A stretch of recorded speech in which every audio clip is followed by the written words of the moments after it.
চলমান আর্থিক সংকটের কারণে কঠিন হবে নতুন বাজেট বাস্তবায়ন। এছাড়া সংস্কার ও সুশাসন নিশ্চিতে পর্যাপ্ত রূপরেখা না থাকায় আশাবাদী হতে পারছেন না বিশ্লেষকরা। তাদের মতে প্রত্যাশিত মাত্রায় আয় বাড়াতে না পারলে অসম্ভব হয়ে পড়বে প্রতিশ্রুতি বাস্তবায়ন। তাই আর্থিক ব্যবস্থাপনায় স্বচ্ছতা আনার পাশাপাশি যৌক্তিক ব্যয়ের পরামর্শ দিয়েছেন বিশ্লেষকরা। রাকিব আল জাবেদের রিপোর্ট। ব্যর্থতাগুলোকে কঠিন অর্থনৈতিক বাস্তবতার মধ্যেও প্রতিশ্রুতি আর প্রত্যাশায় পরিপূর্ণ এক বাজেট দিলেন অর্থমন্ত্রী আমির খসরু মাহমুদ চৌধুরী, যা দিয়ে তিনি অর্থনীতিকে ফেরাতে চান সঠিক পথে, আস্থা ফেরাতে চান বিনিয়োগ বাণিজ্যে। ধ্বংসস্তূপের মধ্যে থেকেই নতুন যাত্রার প্রতিশ্রুতি বাস্তবায়ন করতে চাইছি স্পিকার। তবে তার এই বাজেট সময়োপযোগী ও কাঙ্ক্ষিত হলেও বাস্তবায়নের প্রশ্নে রয়েছে বহু অসামঞ্জস্য, যার বড় খাত রাজস্ব আয়। বিশ্লেষকরা মনে করেন কাল্পনিক আয় ব্যয়ের হিসাব শেষ পর্যন্ত চিন্তায় ফেলতে পারে সরকারকে। প্রেক্ষাপটে বাস্তবসম্মত মনে হচ্ছে না এবং এটা বাজেটের বাস্তবায়নকে ব্যাঘাত ঘটাতে পারে। একটা হলো আপনার আমার এখানে যে ইনফ্লেশন এবং গ্রোথ টার্গেট ধরেছে ম্যাক্রো জায়গাটাতে 7.5% ইনফ্লেশন নামিয়ে নিয়ে আসবে আর 6.5% গ্রোথ, এইটা বর্তমান বাস্তবতায় সম্ভব না। এই বাজেটকে ফান্ডিং করতে পারবে না সরকার। টাকা না, যদি টাকা ছাপায় তাহলে করতে পারবে, কিন্তু সেই টাকা ছাপালে কয়েক লক্ষ কোটি টাকা ছাপাতে হবে এবং সেটা একটা বিশাল সমস্যা হবে। আলটিমেটলি ব্যয় সংকোচন করতেই হবে। যে ধরনের রাজস্ব আদায়ের লক্ষ্যমাত্রা নির্ধারণ করা হয়েছে, এই লক্ষ্যমাত্রা কিন্তু অনেকটাই বর্তমান প্রেক্ষাপটে কিন্তু অনেকটাই বেশি লক্ষ্যমাত্রা। নতুন অর্থবছরে সরকারের আর্থিক শৃঙ্খলায় বড় বাধা হয়ে দেখা দিতে পারে ব্যাংকিং খাতের চলমান অস্থিরতা। এমন আশঙ্কা করে বাংলাদেশ ব্যাংকের সাবেক গভর্নর বলেন, এই খাতকে রাখতে হবে পুরোপুরি রাজনীতির বাইরে। ব্যাংক তো আস্থার উপর চলে এবং এক ব্যাংকে আরেক ব্যাংক আস্থা রাখি তাদের সাথে ট্রানজ্যাকশনটা করবে। ইন্টার অপারেবিলিটি কীভাবে ফাংশন করবে, আমার যে ব্যাংক ক্লিয়ারিং হবে সেটা কিভাবে হবে যদি আমাদের আস্থা না থাকে। তো এই জায়গাটায় সবচেয়ে বেশি নজর দিতে হবে। সমস্যাটা তো রাজনৈতিকভাবে সৃষ্টি হয়েছে এবং সমাধানও করতে হবে রাজনৈতিকভাবে, এটার অর্থনৈতিক সমাধান নাই। এটাকে সলভ করার মানে পলিটিক্যাল ইম্পারেটিভ আছে, অর্থনৈতিক ইম্পারেটিভ তো আছেই বর্তমান সরকারের জন্য। আর কালো টাকা সাদার বিষয়টা আসলে কখনোই গভর্নেন্সের দিক থেকে, মোরালের দিক থেকে ভালো না। বিশাল বাজেট বাস্তবায়নে সরকারের পরিকল্পনায় ঘাটতি রয়েছে বলে অভিমত বিশ্লেষকদের। বিরাট বাজেট বাস্তবায়নে বিএনপি সরকারকে পাড়ি দিতে হবে নানা চড়াই উতরাই। বিশেষত অর্থনৈতিক সংকটের এই সময়ে বড় চ্যালেঞ্জ হয়ে দাঁড়াবে বিপুল পরিমাণ রাজস্ব আদায়, যা কিনা আবার মোটা দাগে প্রভাব ফেলবে বিনিয়োগ এবং কর্মসংস্থানের ক্ষেত্রে। তাই বিশ্লেষকরা বলছেন, কেবল অর্থ ব্যয়ের পরিকল্পনা করলেই হবে না, খুঁজে বের করতে হবে এর আয়ের পথটাও। রাকিব আল জাবেদ, ৭১, ঢাকা। বাজেটে বিভিন্ন খাতের জন্য ইতিবাচক ঘোষণা থাকলেও বর্তমান প্রেক্ষাপটে তার বাস্তবায়ন কঠিন। পিপিআরসি আয়োজিত অনলাইন সভায় এসব কথা বলেন বক্তারা।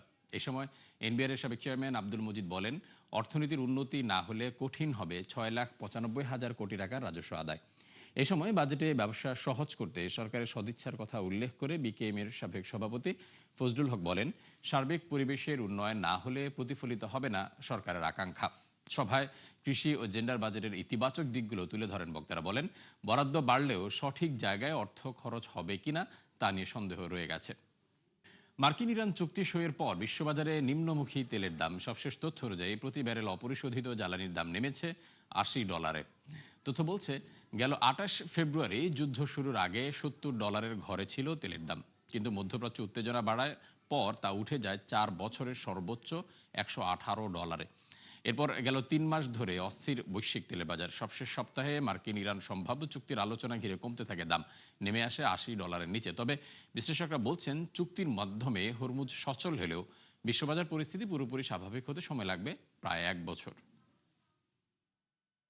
দর্শক, এই বিষয়ে আলোচনার জন্য এই মুহূর্তে আমাদের সাথে যুক্ত হচ্ছেন বিদ্যুৎ ও জ্বালানি বিশেষজ্ঞ ডক্টর ইজাজ হোসেন। আমরা যাচ্ছি তার কাছে। ডক্টর ইজাজ হোসেন, ৭১ বিজনেসে আপনাকে স্বাগত জানাচ্ছি।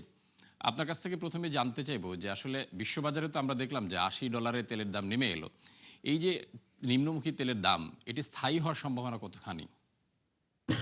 ধন্যবাদ। এটা অত্যন্ত ভালো খবর আমাদের জন্য এবং পৃথিবীর অন্যান্য দেশ যারা ইম্পোর্টার, যে এটা নেমে এসেছে। কারণ এটা নাও নামতে পারতো, এটা নাও নামতে পারতো। অ্যাকচুয়ালি আমাদের ধারণা, অনেকেরই ধারণা ছিল যে এইটা সহজে নামবে না, কিন্তু এটা সহজে নেমেছে। কিন্তু আপনি যেটা প্রশ্ন করলেন, এটা কতদিন থাকবে এইরকম, ওইটা ডিপেন্ড করবে অনেকগুলা ফ্যাক্টরের উপরে। একটা জিনিস দেখেন, মানুষ কখনো বিপদে পড়লে তখন একটা বিকল্প ব্যবস্থা আরম্ভ করে দেয়, এবং সেই বিকল্প ব্যবস্থাগুলা যদি স্থায়ী হয়ে যায় তখন ওখান থেকে একটা স্বস্তি পাওয়া যায়। আমি বিকল্প ব্যবস্থা বলতে কি বলছি, ধরেন হরমুজ প্রণালী দিয়ে যেই তেলগুলা গ্যাসগুলা আসে, সেটার একটা বিকল্প ব্যবস্থা অনেকগুলা দেশ ওখানকার মধ্যপ্রাচ্যে করে ফেলেছে। সৌদি আরবিয়া যেরকম তাদের 80% তেলই ওদের একটা মরুভূমির মধ্যে বিশাল লম্বা একটা পাইপলাইন আছে, সেই পাইপলাইন ব্যবহার করে রেড সি ওইদিকে নিয়ে গিয়ে তারপরে ওগুলাকে এইদিকে নিয়ে আসছে। অন্যান্য দেশরাও এটা করেছে। তাছাড়াও আমরা দেখেছি পৃথিবীর অনেকগুলা দেশে যেখানে তাদের অতখানি তাদের এক্সপোর্ট করার ক্ষমতা ছিল না, যেরকম নাইজেরিয়া, আর্জেন্টিনা, হ্যাঁ, অ্যাঙ্গোলা, এরকম তারাও তাদের সাপ্লাই বেরিয়ে দিয়েছে। তা আমি মনে করি নতুন পরিস্থিতিতে হরমুজ প্রণালীর যে যতখানি গুরুত্ব ছিল অতখানি থাকবে না। সো সেটা যদি আসলেই সত্যি হয়, আর যদি এই রাশিয়ার যে তেলটা আসে সেটাও যদি আসতে থাকে, তাহলে কিন্তু এই সমস্যাটা হবে না। এখন দেখেন, আপনি যেটা বললেন এইটা এত কুইকলি এটা কমে গেল কেন? কারণ রাশিয়ান তেলের উপরে একটা নিষেধাজ্ঞা ছিল আমেরিকার, কিন্তু এখন সেটা নাই। এটা আবার কবে দিয়ে দিবে সেটা আমরা জানি না। সো এরকম নানাবিধ ফ্যাক্টর এখন আছে। কিন্তু আপনি দেখেন এই যুদ্ধের মধ্যেও কিন্তু অনেকে ভেবেছিল যে এটা $150-200 হয়ে যাবে, হয়নি। তার মানে বিকল্প এখন ব্যবস্থা অনেক আছে। তবে এটা আনসার্টেন যে $80 এর নিচে আসবে কি আসবে না। যদিও বলে সাপ্লাই সিচুয়েশন বলে আসা উচিত, কিন্তু ওয়ার্ল্ডের যে সিচুয়েশন এখন অস্থির, তাতে হয়তো $80 গিয়েই থেমে যাবে। আরেকটি বিষয় হচ্ছে, বিশ্ববাজার থেকে আমরা এখন বাংলাদেশের প্রেক্ষাপটে যদি বিবেচনা করি, সেক্ষেত্রে বলবো যে বাড়তি দামের কারণে কিন্তু বড় ধরনের একটা সমন্বয় করা হয়েছিল। বর্তমানে তো তেলের দাম কমে গেছে, সেটা আপনি যেটা বলছেন সেটা আরও কমার সম্ভাবনা হতে পারে। সেক্ষেত্রে বৈশ্বিক বাজারের সাথে তাল মিলিয়ে আমরা কি আবারও সমন্বয়ের পথে হাঁটবো কিনা? অ্যাবসলিউটলি, আপনাকে সমন্বয়ের পর হাঁটতেই হবে, কারণ আমাদের যেই ফর্মুলাটার বেসিসে আমরা এই কাজটা করছি, এটা 3 বছর আগে এইটা করা হয়েছিল। যেটা বলা হয়েছিল যে আন্তর্জাতিক বাজারে দাম বাড়লে আমাদের এখানে বাড়বে, কমলেও কমবে। এটা যদি মেনটেন না করা হয় তাহলে কিন্তু সব ভেঙে পড়বে। কিন্তু এর মধ্যে দেখা গেছে যে সরকার যখন বেড়ে গেছিল $100 উপরে, তখন কিন্তু ওই মাসটা তারা বাড়াতে পারেনি পলিটিক্যাল কারণে। হ্যাঁ, তো তখন যেহেতু ওরা বাড়ায়নি, তারা হয়তো ভাববে যে তাহলে আমাদের ওইটা পুষিয়ে নি, তাহলে হয়তো 1 মাস তারা অ্যাডজাস্ট নাও করতে পারে। কিন্তু এটা যদি $80 থাকে কিংবা তারও নিচে চলে যায়, তাহলে অদূর ভবিষ্যতে কয়েক মাসের মধ্যেই সরকারকে এটা নিম্ন দিকে আনতে হবে। কারণ তা না হলে এই যে আইনটা যেটা করা হয়েছে সেটা ভঙ্গ হয়ে যাবে, এবং সেটা ভঙ্গ হলে ভোক্তার বিশ্বাস চলে যাবে। এখন আমরা যদি অতীতের প্রবণতা বিবেচনায় নেই, সেক্ষেত্রে দেখা যায় যে যে হারে দাম বাড়ানো হয়, কমানোর ক্ষেত্রে কিন্তু সেই পথে সংস্থাগুলো হাঁটতে চায় না বিশেষ করে। এখন এই বিষয়টাকে আপনি কিভাবে দেখছেন? পাশাপাশি সিদ্ধান্তটা আসলে কিভাবে হওয়া উচিত? এটা অত্যন্ত দুঃখজনক, কারণ এই তেলের দাম নিয়ে অনেক রকম কথাবার্তা হয়। একটা অজুহাত বলবো না, একটা কারণ যেটা সরকার সবসময় দেখায়, যে পার্শ্ববর্তী দেশে এটার দাম কম। পার্শ্ববর্তী দেশে যদি দাম কম হয় এবং আমাদের এখান থেকে তখন স্মাগলিং অনেক বেড়ে যায়, তার মানে কি, আমাদের ডলারগুলো দিয়ে যেগুলো আনলাম সেগুলো ওই দেশে চলে গেল। যদিও আমরা ওখান থেকে ইন্ডিয়ান কারেন্সি পাচ্ছি, কিন্তু অতখানি পাচ্ছি না, এবং আমাদের সেই ডলার রিজার্ভের উপর এফেক্টটা হয়। তাই আমরা দুই দিকেই দেখতে হয়, কিন্তু দুই দিকে দেখেই কিন্তু সরকার মোটামুটি প্রাইস নির্ণয় করেছে। কারণ আমাদের যেই দামটা এখন নির্ণয় করা হয়েছে, তার মধ্যে প্রচুর অ্যামাউন্ট অফ সরকারের ট্যাক্স আছে, সরকারের ডিউটি আছে, এবং এমনকি বিপিসিরও লাভ আছে। দেখা গেছে গত 3 বছরে বিপিসি 3,000 কোটি টাকা করে প্রত্যেক বছর লাভ করে 9,000 কোটি টাকা পর্যন্ত লাভ করেছিল, কিন্তু সেই টাকাটা তারা অন্যখানে ব্যবহার করে ফেলেছে। আমার যেটা সাজেশন, এইটা অবশ্যই এই খাতেই রাখা উচিত, কারণ অতিরিক্ত দাম যদি কখনো বেড়ে যায় তখন এটা ব্যবহার করা সম্ভব হবে। ডক্টর ইজাজ, আমরা একটু জ্বালানি ব্যবস্থাপনার কথা জানতে চাই। সেটি হচ্ছে বেশ কিছুদিন আগে যুদ্ধের কারণে আমরা দেখলাম যে অব্যবস্থাপনার কারণে আমরা ক্ষতিগ্রস্ত হয়েছি। এখন স্থায়ী কোনো ওই প্রেক্ষাপটে স্থায়ী কোনো সমাধানের দিকে কি আমরা এগোতে পেরেছি? ভবিষ্যতে যদি বড় কোনো ধাক্কা আসে সেটি আসলে আমরা সামাল দিতে পারবো কিনা? ধন্যবাদ। এটা অত্যন্ত গুরুত্বপূর্ণ একটা কথা, কারণ আপনি যদি লক্ষ্য করেন অনেক দেশ আমাদের থেকে অনেক বেশি ইম্পোর্ট করে, কিন্তু তারা কোনো রকমের এই ইয়েতে বিচলিত হয়নি। তার কারণ হচ্ছে যখন জাপান, তাদের প্রায় 9 মাসের মতো একটা রিজার্ভ তারা রাখে। তার মানে সাপ্লাই যদি কমপ্লিটলি 9 মাসও জিরো হয়ে যায়, যেটা হয়নি, হয়ে যায়, তাও তারা ম্যানেজ করতে পারে। চায়নাও এরকম একটা বিরাট একটা রিজার্ভ রাখে। তো যখন এটা হলো প্রথম দিকেই, আমরা বারবার অনেক এক্সপার্ট এই কথাটা বলেছে, আমাদের স্ট্র্যাটেজিক রিজার্ভ দরকার। এবং এই স্ট্র্যাটেজিক রিজার্ভের কথা কিন্তু সরকারও বলেছে কিন্তু আমি স্ট্র্যাটেজিক রিজার্ভের জন্য যে কোনো টাকা বরাদ্দ আমি এই বাজেটে দেখিনি। হ্যাঁ, এটা কিন্তু অত্যন্ত গুরুত্বপূর্ণ যে তাদের হয়তো অন্য খান থেকে তারা টাকাটা আনবে পরে। এখানে দুইটা খরচা আছে। একটা খরচা হচ্ছে যে ট্যাঙ্কগুলা, হ্যাঁ, ফিজিক্যাল যে ইনফ্রাস্ট্রাকচার করতে হবে সেটার একটা খরচা আছে। সেই কাজটা কিন্তু এখন থেকে আরম্ভ করা উচিত, এই বাজেটেই থাকা উচিত। আরেকটা হচ্ছে এই ট্যাঙ্কগুলাকে তেল দিয়ে ভরা। তেল দিয়ে ভরাটা একটু ব্যয়বহুল এবং এটাকে সময় সাপেক্ষ। এটা হয়তো এই বাজেটের পরে ওই বাজেটে দেখতে হবে, কিংবা আমাদের যেটা ডলার রিজার্ভ আছে, ডলার রিজার্ভ থেকে কিছুটা অংশ, ধরেন আমাদের ডলার রিজার্ভ আছে কি বলে 30 বিলিয়ন, তার থেকে 5 বিলিয়ন নিয়ে এখানে তেল রাখতে পারে। কারণ ডলারে টাকা রাখা আর তেলে এই রিজার্ভ রাখা আমি মনে করি একই রকম। এটা গোল্ডের মতো, এটাকে লিকুইড গোল্ড আমরা বলি। সো আমরা যদি দীর্ঘমেয়াদে স্বস্তি পেতে চাই, তাহলে কিন্তু আমাদেরকে এই রিজার্ভটা ক্রিয়েট করতে হবে। আরেকটা হচ্ছে আমাদেরকে কমপ্লিটলি একটু খেয়াল রাখতে হবে কখন দাম কমলো কখন বাড়লো।